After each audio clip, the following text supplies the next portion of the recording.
อาจารย์เป็นหยังคนครับจึงอิจฉากัน และจะมีวิธีป้องกันแนวใดอาจารย์เป็นอย่างคนเฮาถึงอิจฉากันโดยและมีวิธีป้องกันอะไรโดยขนาดขึ้นชื่อว่าความอิจฉานี่นะมันมีอยู่แล้วการสิ่งดีสิ่งเด่นถ้าสมมุติว่า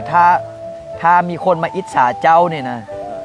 กับคนมาสงสารเจ้าอีดูตนเจ้าเนี่ยเจ้าสิเลิกหยังมันมีสองอย่างขน้อยเลือกคนที่มาอิจฉาขน้อยครับแสดงว่าถ้ามีคนมาอิจฉาเจ้านะเจ้าสิดีเจ้าสีเด่นเจ้าสีมีเงินมีทองเจ้าสีได้เป็นใหญ่เป็นโตภายเมื่อนะชีวิตการเงินการงานนี่ดีเพราะว่าหยังเพราะว่าเฮาดีเขาถึงมาอิจฉาบ่มีผู้ใดสิไปอิจฉาคนขอทานบ่มีผู้ใดที่ไปอิจฉาคนยากลำบากยากไร้ยากจนบ่มีแต่คนอิจฉาว่าโอ้ยคอยยากมั่งอยากมีอยากร่ำอยากรวยคือผู้นั้นเด้ผู้นั้นมีลูกโอ้ยบอกง่ายมีลูกชาย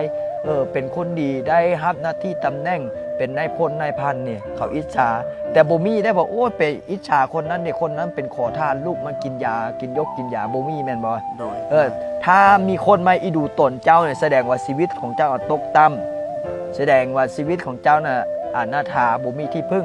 เห็นบอกอุปมาว่าโอ้อีดูตนมันเด้เมียมันก็พึ่งไปมีผัวไม่ลูกมันก็พึ่งไปกินเหล้ากินเบียร์แล้วขับรถไป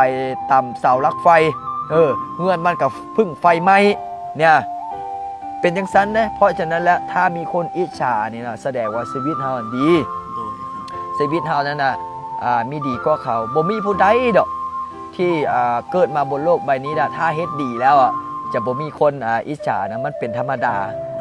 เพราะฉะนั้นแล้วสรุปง่ายๆก็คือถ้าคนมาอิจฉาก็ปล่อยวางถ้าคนมาอิจฉาก็อย่าไปใส่ใจเฮานั้นมีดีกว่าเขาสาธุวิธีแก้ก็คือทำใจให้สบายถ้าเฮาดีแท้นะบ่ต้องยานหยังแต่ถ้าเฮาดีแท้ๆเนี่ยนะคือทองจังได๋มันก็เป็นทองมันตกน้ำตกไฟตกมันก็เป็นทองแต่ถ้าดีจอมปลอมนี่นะระวังไว้เพราะฉะนั้นก็ฝากไว้บ่ต้องไปใส่ใจฝากคำคมคำนึงว่านัตถิโลเกอานินทิโตบนโลกใบนี้บ่มีผู้ใดที่บ่ถึกนินทาบ่ถึกอิจฉามันเป็นธรรมดาของโลกเจริญพร